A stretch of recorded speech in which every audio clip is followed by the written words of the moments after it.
Very, very good morning to all of you students. I hope you all are very good and happy and feeling excited to learn new things in HTML. मैंने देखा कि काफी सारे बच्चे मुझे comments कर रहे हैं कि मैम आप प्लीज हिंदी इंग्लिश दोनों मीडियम का यूज करके टीच कीजिएगा. So from today onwards we are going to discuss each and everything in both the mediums, that is in Hindi as well as in English also. So come to the point. हमने इससे जो previous videos हैं उसमें discuss कर लिया है कि source attribute क्या होता है हमारे पास और विड्थ एंड हाइट एट्रीब्यूट क्या होता है हमारे पास in case of image tag.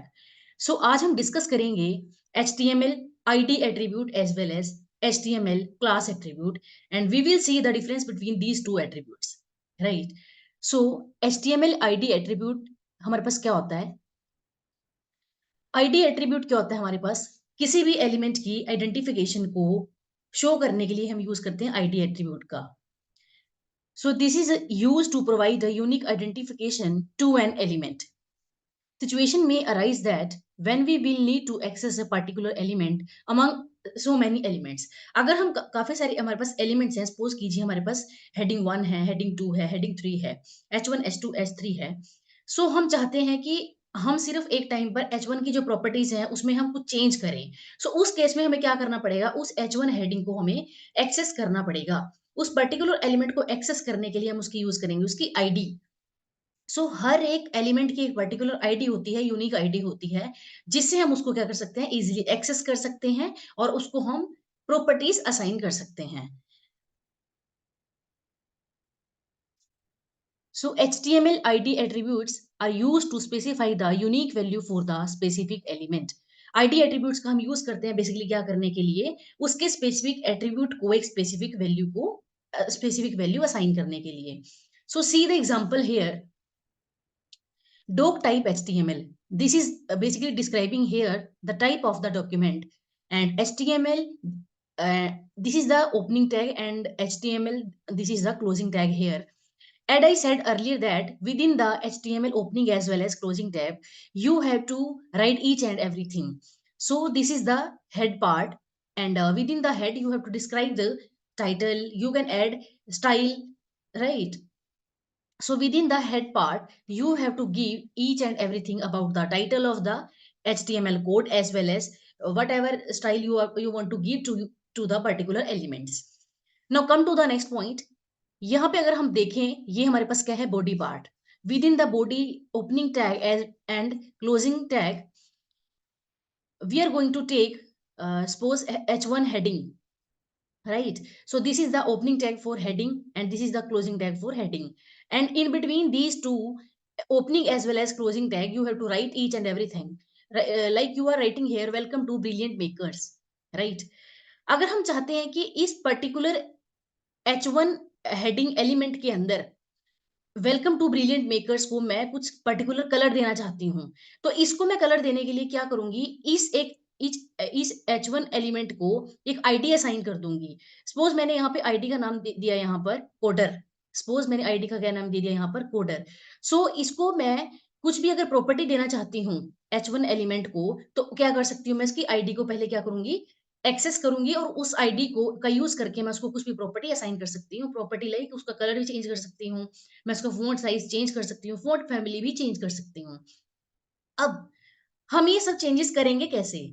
हम क्या करेंगे? हेड पार्ट के अंदर एक स्टाइल टैग लेंगे. This is the style opening tag and this is the style closing tag. So with in the style part you have to describe each and everything about the properties of the element. हम क्या करेंगे? यहाँ पे जो ID है coder, सो उसको हम कैसे एक्सेस करेंगे? by using hash symbol. So hash is the symbol which is followed by the name of the id, which is we are going to define in case of element. तो यहाँ पे क्या है? हमारे पास हैश एक symbol है और coder यहाँ पे क्या है? आईडी का नेम है जो हमने एक पर्टिकुलर एलिमेंट को असाइन किया है. So these are the opening braces and these are the closing braces. You can see here this colour green. तो हम क्या करना चाहते हैं कि जो H1 एलिमेंट है उसके अंदर जितना भी कंटेंट हमारा है it should be displayed in the green colour, right? So चलिए इसको हम एक बार प्रैक्टिकली करके देखते हैं. सबसे पहले मुझे क्या करना पड़ेगा, अपना VS कोड को ओपन करना पड़ेगा, या Ctrl A, delete, doc type HTML,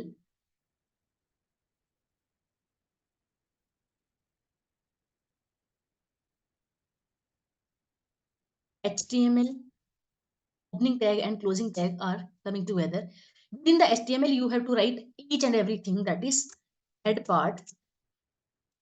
Within head, you have to write the title. Suppose, sorry,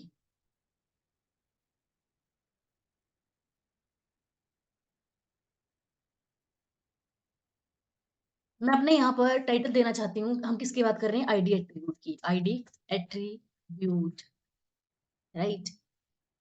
और अब मैं क्या चाहती हूँ, out of head part we have to describe basically body part, body part. Within the body, suppose I am taking H1 heading, और H1 heading, ये हमारे पास क्या होता है, ओपनिंग टैग, ये हमारे पास क्या है, क्लोजिंग टैग। इसके बीच में मैं यहाँ पे क्या लिखूंगी, basically content of which we basically to display on the web page. So suppose I'm going to write here, welcome to Brilliant Makers, right? अब मैं चाहती हूँ इस H1 एलिमेंट की कुछ प्रॉपर्टीज को चेंज करना। उसके लिए मुझे क्या करना पड़ेगा, इसको एक यूनिक आईडी असाइन करनी पड़ेगी। Suppose ID is equal to, ID का मैंने कुछ नाम दे दिया यहाँ पर, कोडर। सपोज अगर मैं इसके कुछ प्रॉपर्टीज को, उसको मैं कुछ प्रॉपर्टीज असाइन करना चाहती हूँ, तो मैं क्या करूंगी, इस आईडी एट्रीब्यूट का यूज करके मैं इस एलिमेंट की प्रॉपर्टीज को चेंज कर सकती हूँ।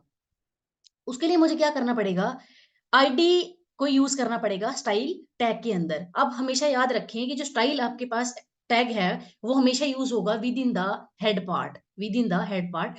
सो we have defined here title part, and after title part you can give here style part, style tag, या within the style part you can define your id। अब जब भी हम आईडी को डिफाइन करेंगे, आपको याद रखना है कि it will be defined by using hash symbol, hash name of the ID, that is coder here.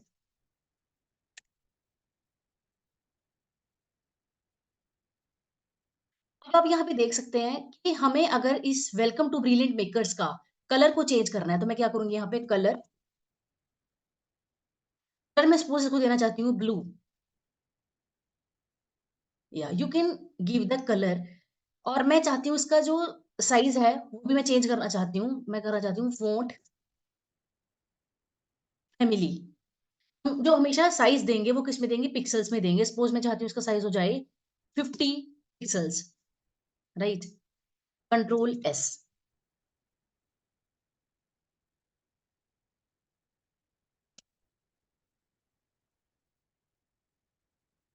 अब हम अपने वेब ब्राउजर को ओपन करेंगे, क्योंकि जो हमारे पास HTML का कोड है उसका जो आउटपुट आता है वो हमेशा डिस्प्ले होता है हमारे पास वेब ब्राउजर के अंदर। तो हमारा वेब पेज आप यहाँ पे देख सकते हैं, इसको कीजिएगा रिफ्रेश, या you can see here that welcome to brilliant makers is looking like that. So हमने जो कन्वर्ट किया इसको ब्लू कलर में कर दिया, और जो हमारे पास H1 हेडिंग है उसकी जो साइज है उसको हमने 50 पिक्सल्स कर दिया है। Let us take one more example here. अगर मैंने यहाँ पर सपोज एक लिखा है paragraph, P stand for paragraph, this is for paragraph tag, और मैं यहाँ पे लिख रही हूँ कि we are going to learn HTML tags, right. Ctrl+S, और आप एक बार फिर जाएंगे गूगल क्रोम पर, आप चेक करेंगे वहां पर आपका आउटपुट क्या आएगा।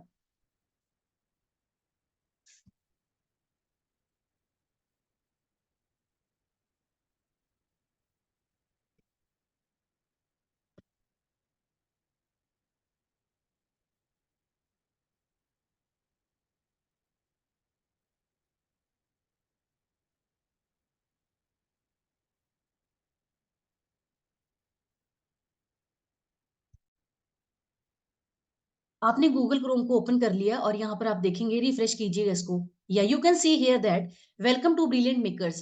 H1 जो हमारे पास हेडिंग है उसमें आपने चेंजेस जो किए वो सिर्फ H1 के ऊपर अप्लाई हुए। And here paragraph, in the paragraph you have written we are going to learn HTML tags. So हमारे पास ये सिर्फ किसमें है, हमारे पास ये नॉर्मल फॉन्ट में है, नॉर्मल साइज के अंदर है। और जो चेंजेस हमने H1 के ऊपर किए वो पैराग्राफ P के ऊपर अप्लाई नहीं हुए। So this is the basic property of ID attribute, कि अगर हम एक पर्टिकुलर एलिमेंट की प्रॉपर्टीज को चेंज करना चाहते हैं तो for that purpose we have to use ID attribute only, right. अब सपोज कीजिए मैं चाहती हूं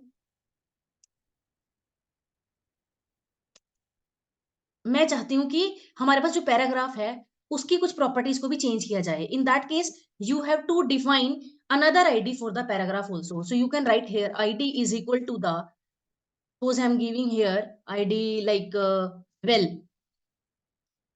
suppose, और हम इस id का यूज करके इस पैराग्राफ की प्रॉपर्टीज को क्या कर सकते हैं, चेंज कर सकते हैं। तो आप कैसे करेंगे, यहाँ पर hash well, well is the name of the id as we have assigned here, curly braces start, and within the braces you have to assign properties like we are going to change the color like हम यहाँ पे colour देना चाहते हैं, suppose हम colour देना चाहते हैं यहाँ पे ब्राउन, सपोज कीजिएगा control S. Now go to the web browser, you can see the changes there.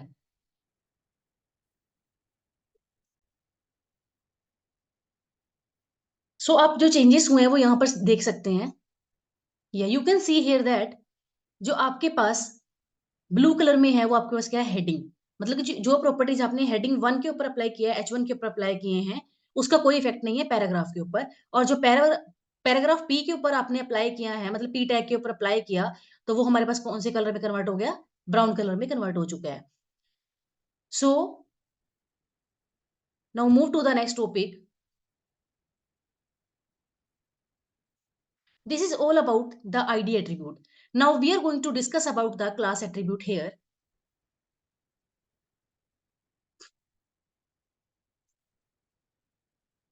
The class attribute is very similar to the ID attribute.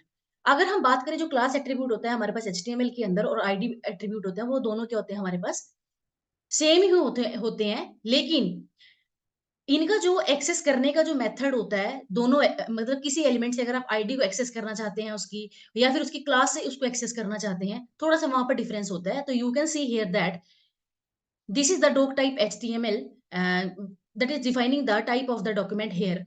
This is the HTML opening tag and this is the HTML closing tag here, and this is the head part and this is the body part. अब अगर आप चाहते हैं कि मान लो मेरे पास यहाँ पे हेडिंग 1 है, दैट इज H1, और मैं यहाँ पर चाहती हूँ वेलकम टू ब्रिलियंट मेकर्स, सो ये इसका क्या है, क्लोजिंग टैग। तो हमने यहाँ पर इसका ये कंटेंट लिख दिया वेलकम टू ब्रिलियंट मेकर्स। मैं इसमें कुछ चेंजेस करना चाहती हूँ, तो हमने देखा कि आईडी एट्रीब्यूट का यूज करके तो हम इसको चेंज कर ही सकते हैं। और हमारे पास देयर इज अनदर मेथड जिसको बोलते हैं हम क्लास एट्रीब्यूट। सो ये हमारे पास क्या है, एट्रीब्यूट का नेम, और हमारे पास यहाँ पे क्या है, एट्रीब्यूट की वैल्यू। सो हमारे पास यहाँ पे क्या है, class equal to coder. Suppose हमने क्या किया यहाँ पर, क्लास असाइन कर दी किसी पर्टिकुलर एलिमेंट को, क्लास इक्वल टू कोडर।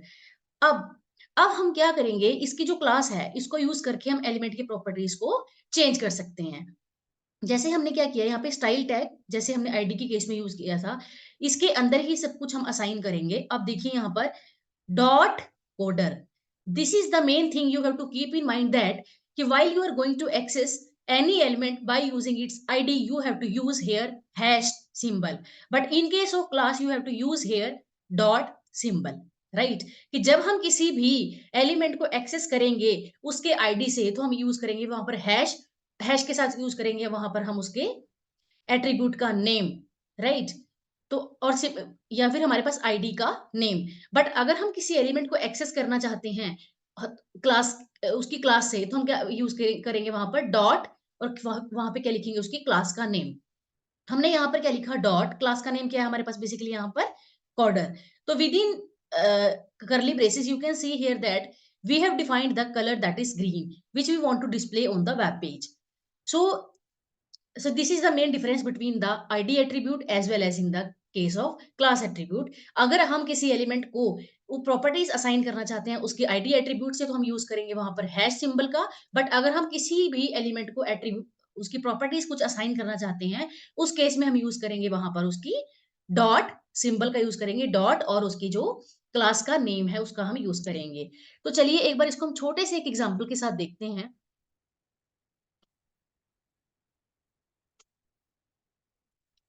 मैंने अपने वीएस कोड को ओपन कर लिया है। जैसे मेरे पास यहाँ पर क्या है, हेडिंग 1 है और मैंने इसको आईडी असाइन की है, मैं चाहती हूँ इसको क्लास असाइन करना। सपोज कीजिए क्लास, राइट। अब मैंने इसको क्लास असाइन कर दी कोडर। अब कोडर जो मेरे पास यहाँ पे क्लास है, इसको मैं अगर एक्सेस करना चाहती हूँ, मैं क्या करूंगी, यहाँ पे हैश की जगह सिर्फ यूज करूंगी डॉट। डॉट मैं सिंबल यहाँ पे यूज करूंगी कंट्रोल एस। और अब हम देखते हैं क्या ये सेम आउटपुट देगा जैसे आईडी एट्रीब्यूट के केस में देता था, कि जैसे आईडी एट्रीब्यूट का यूज करने पर, क्लास एट्रीब्यूट का यूज करने पे सेम हमारे पास रिजल्ट रहते हैं। You can see here that हमने गूगल क्रोम को ओपन कर लिया, हम यहाँ पे करेंगे इसको रिफ्रेश। या you can see here that output is same in case of id attribute as well as in case of class attribute.